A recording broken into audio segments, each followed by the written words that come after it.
Good morning, Firewood friends. This is Chris, and we are in the wood yard.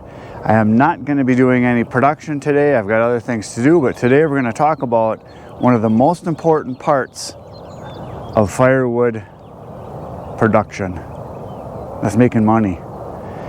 I'm going to cover kind of what I've done in the past, and hopefully it'll give you some ideas of what you should do to not make some mistakes that I did and other people do. The number one thing I'm going to talk about is how to start and how to get a firewood business going and how to keep it going and how to actually make some money doing it. Now, number one is start small. I can't say this with enough emphasis. Start small. Don't go out and buy a big brand new truck. Don't go out and buy a firewood processor. Don't go out and buy the biggest, baddest firewood splitter or the biggest, baddest chainsaw. Start small. Because unless you've got spare money laying around to just blow on toys, you're not going to make any money. Because if you start spending money before you make money, you will go out of business. I guarantee you. So, a little bit of history here. When I started selling firewood, I was just selling extra wood that I had. Now, I've been cutting firewood pretty much my whole life. My earliest memory with my dad was cutting firewood. Actually, I wasn't doing the cutting, he did the cutting. I did the carrying, the splitting, dragging of brush into brush piles, stacking wood, carrying wood down the basement where the wood burner is. That kind of stuff. That's how I started. And my parents started burning firewood when I was probably, I'm thinking 7, 8 years old, maybe. So 50 years ago. That's how long I've been doing firewood, 50 years. And I enjoy it a lot. Now, when I first started working with my dad, I did enjoy it because it was a chore that I had to do and he made us do it. But I grew to love it.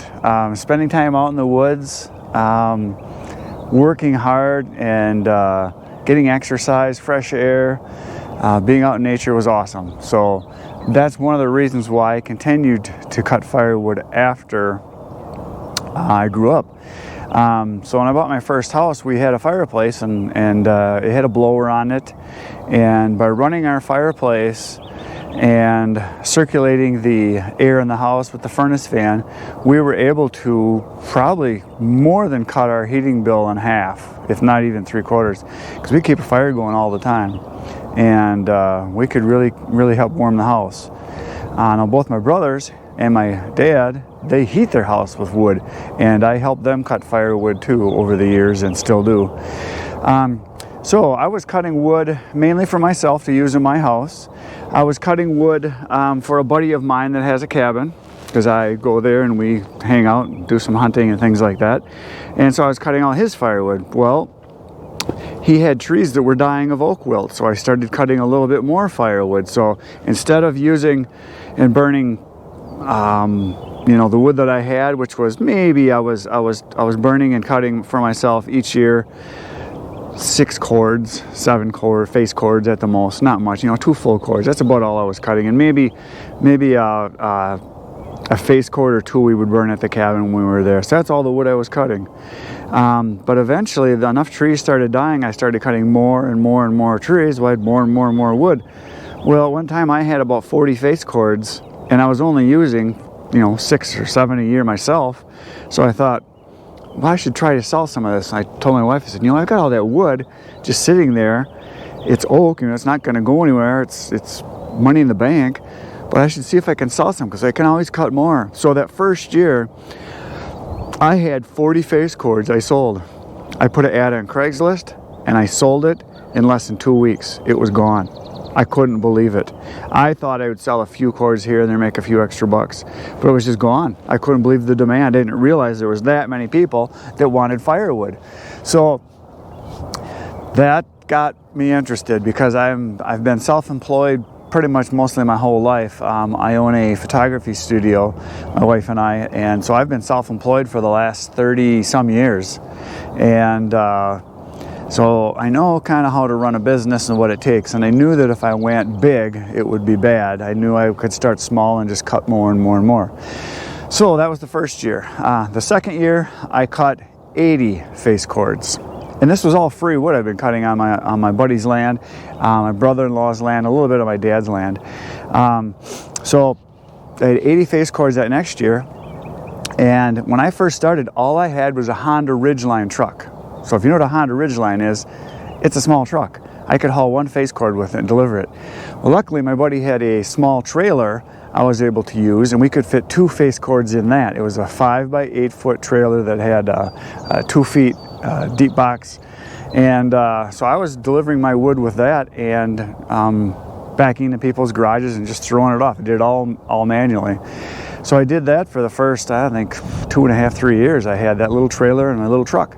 Well, I got to the point where I was cutting more and more and more wood, and I decided I was actually starting to make some money and I wanted to invest to grow the business. So I really didn't take any money the first few years of cutting wood. I pretty much stuck it all right back into the business. So the first 2 years, all I had was a Husqvarna 455 Rancher. That's all I had. And a splitting maul. Actually, this splitting maul right here, this is the one. I split all the wood the first 2 years with this. I did not have a wood splitter. This is what I used. So I've done some wood splitting, besides the stuff that I split with my dad. So then I decided, you know, this is a lot of work, and there's a lot of wood that I could be getting and selling.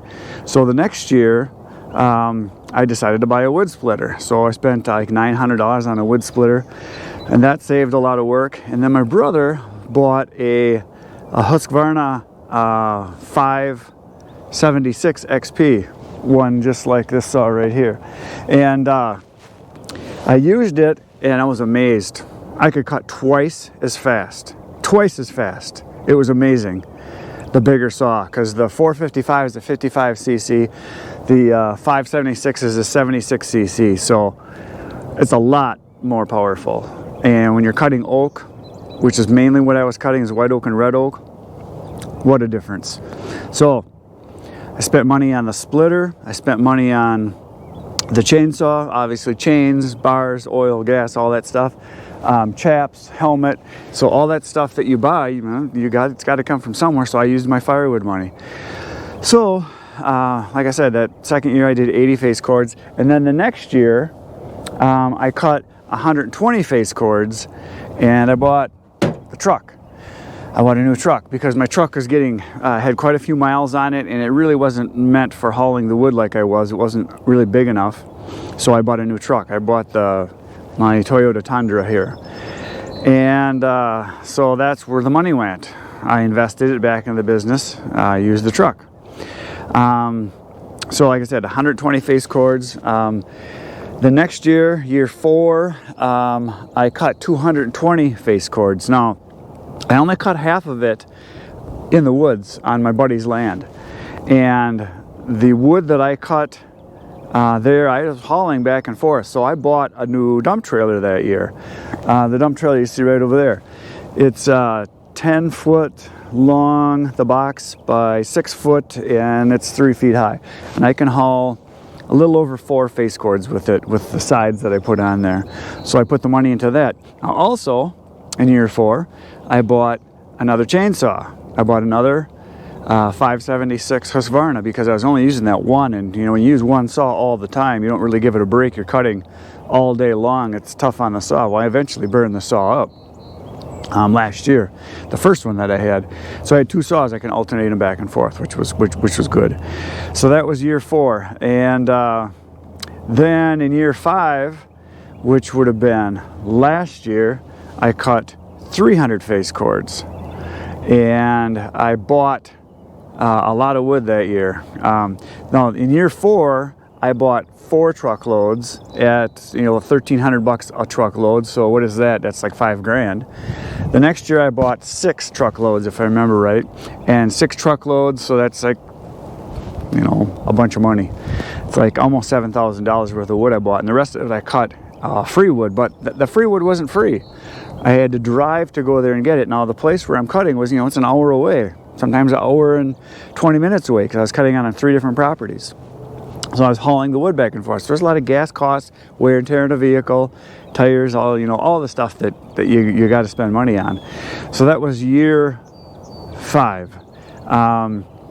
I also bought 2 new chainsaws last year. I bought 2 new 572 XPs. So there's another couple $1,000. And then back in on year, what would that have been? Yeah, year 5. So it would have been about a year and a half ago, almost 2 years ago now, I bought a new splitter. Because I had worn my first splitter out. It was just a small, $900 splitter from the box store. It worked fine. I split probably 600 face cords with that splitter, and they're not made for that. So then the next time I bought a splitter, I bought one a little bit better. I spent like $1,100, not a lot more. And I knew that I was going to eventually get a good one, but I didn't want to go too big too fast. So I bought the splitter that I've got now. It's a 27-ton, $1,100. I have now split 800 face cords with that splitter, and it's pretty much wore out. It's actually wearing right through the metal where the plate for the splitting head slides back and forth. It's actually wearing through the sides, so it's dying. The engine runs fine, the hydraulics work fine, but I'm actually wearing the metal parts out. I've broken the bolt a few times, so it's just getting there. So I now ordered a new splitter, and that one's going to help me up my production tremendously. It's a much faster cycle time, like 3 times as fast. So that's on the way. So I got that ordered, and that's going to be $4,500. So I'm constantly reinvesting into the business and buying wood that I can sell, because I don't have enough property where I can go out and buy it. So by buying the wood, what's nice about that is I figured out my time. When I have to drive to the forest, to the property where I was cutting, like I say, hour and 15 minutes away, one way. Then I would cut, load it up, come back. I could usually do 2 trips a day. So I'm spending a lot of time in the woods carrying wood out, loading it into the trailer, because a lot of times you can't get right to it. You're close. I use an ATV quite a bit with a little trailer that I borrowed from my buddy. So I use that a lot. A lot of times I would just drive into the woods and get as close as I could, within, 10 yards, 15 yards, and I would just carry the wood and load it. And then the driving back and forth. So I figured out all my time, and I actually make less money when I cut in the woods than I do by buying logs, by buying the truckloads of wood, because they come right here. They're all right in a stack. All I got to do is cut and split them. There's no carrying, no hauling. It's just right there, and I'm putting them right where I'm going to be stacking it. So it's just, production wise, it's actually faster to buy wood. So that's what I've been doing. So now this year, year 6 would be at, I sold 360 face cords. So 360 face cords, whatever that is for full cords, 120 full cords. About a quarter of it was free wood that I cut myself, and 3/4 of it I bought. So last year I bought 8 truckloads, and each truckload is $1,300 or more, depending on how much wood that they bring, and if it's, if it's loaded properly. So that's what I bought for last year. Now this year I've already bought, this year coming up, so this will be year 7. I've already bought 10 truckloads, and I've cut wood myself. I've cut probably, I would say, in the neighborhood of 60 face cords, maybe 70 myself, in my dad's woods, and my buddy's land, and my brother-in-law's land. And I also bought another 50 face cords of dry wood. That's the stuff you see right around the corner there under the tarps. It's the maple that I bought. It was 3 years old. I bought it. It was in a barn, and a farmer was moving, and he wanted to sell all of his boiler wood, so I bought it all from him. I got a really good price on it, but I had to haul that back and forth. But it's ready to burn. All I got to do is deliver it to people. So in a nutshell, start small, reinvest your money back into the business. Don't just take the money and start buying stuff. I talked to a guy who is a logger, and he thought he could make some side money selling firewood. So he went out and bought a processor. He spent over $30,000 on a processor. He bought a dump trailer that he spent, I think he told me it was like $6,000. He bought a couple new chainsaws because he didn't have any really big chainsaws. All he had was smaller ones that he was using for when they would put a load on, they would cut the ends off that were sticking out so they were safe on the highway. So he had to go buy new chainsaws. He bought new chains. He bought better equipment. He bought himself a mid-size ATV with a trailer, so that when he was cutting wood that he was getting for free on his property that he couldn't get to with his big equipment where they didn't want to cut. So he told me it was like $50,000 on equipment. And he said he tried for 2 years, he couldn't make any money. I said, well, why couldn't you make any money having access? He said, I didn't realize how much time it was going to take, and he didn't realize that spending all that money in equipment, he couldn't turn the wood around fast enough to pay for it.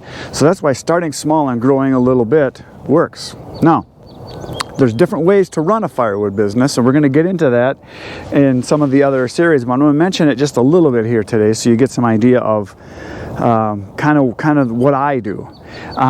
I do delivery for 95% of the wood that I sell. And the reason I do that is everybody around here charges a lot extra for delivery. I just charge more for my wood. Most of my customers don't have a truck. They have a minivan or a little SUV or just a car. And my average customer buys about 2.5 face cords a year. I sell to over 100 people a year, 120, 130, something like that. A lot of people will buy one face cord, about a third of them. That's all they buy. They think that's a lot of wood. And about a third of the people will buy 2 face cords. They either buy them both at one time, which most of them do, or they'll buy 2 different loads. They'll bring it because they don't have a lot of place to put it, small garage, whatever. And then a little less than a third of the people will just buy 3 face cords a year or a full cord. They'll buy a load that I deliver in the trailer. And I have probably 10, 15 or so customers a year that actually heat their house with firewood that are buying a lot, 8, 10, 12, 14 face cords. So I'm making multiple trips.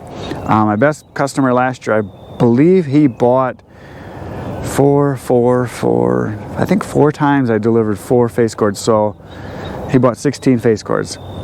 And he's heating his house, and he has a fireplace that he's using. But that's not my average customer. I'm more in a small city area. I'm in what's considered the Fox River Valley in Wisconsin. It's Appleton, Neenah, Menasha, Kimberly, Combined Locks, Little Chute. A bunch of little towns all hooked together. Sherwood, Harrison, Grand Chute, Fox Crossing. They're all kind of hooked together. And I also go down to Oshkosh, Wisconsin to deliver quite often. And I do charge extra when I have to deliver in a longer distance. But that's one of the key things that people told me right off the bat when I started delivering for free. I just wanted to start building the business. So I figured if I delivered it, I wouldn't have to deal with people coming here to the wood yard and making appointments and being here and making sure they took the right stuff. I could just deliver it, charge a little bit more, and I'd build my customers up that way. And it really, really worked. I cannot tell you how loyal my customers are, because they absolutely love the fact that I'll deliver it. So that's how I built my business, was by delivering the wood for free within 10 miles of where I am. And if it's any farther, then I charge, like if I have to go to Oshkosh, which is 15 to 20 miles, depending on which side of Oshkosh I go to, I charge $20 to $30. If I have to go farther, which I do occasionally, I'll go down to Fond du Lac, which is like 40 miles away. It takes 45 minutes. I'll charge $50 for that. And a lot of times I have customers that will buy wood, and they'll buy it with a friend, and they'll buy a whole trailer load full. They'll buy 4 face cords, and they just split it between them. So they're splitting the cost of the delivery that way. It's fine for me. I'm there. I just do 2 different dumps, and it works fine. I almost always get tips. I get a lot of tips. I would say 50% of the time, people give me an extra $10, $20. It happens a lot. Also, I do stack wood for people. I sell to a lot of elderly people. I sell to a lot of single women that are young and old, and would imagine some of the older ones are widows, and they ask me if I'll stack it, and I do. I charge $20 per face cord, and they're happy to pay it. And I just back up to wherever they want their wood, and I stack it for them. It doesn't take long at all. So in a nutshell, that is my business. And the question everybody asks is, can you make money selling firewood? Yes, you can, but you're not going to get rich. You got to like it. But can you make money to the point where it's going to change your life? That all depends where you're at. It's not changing my life because I have another business. Actually, I have 2 other small businesses. But this business, what it does for me is just gives me some extra spending money and allows me to have the truck that I want. And now that I've built the business up, I'm finally going to start being able to put some money away from what I've made, but I'm also going to put a lot of it right back into the business because my intent is to keep growing this.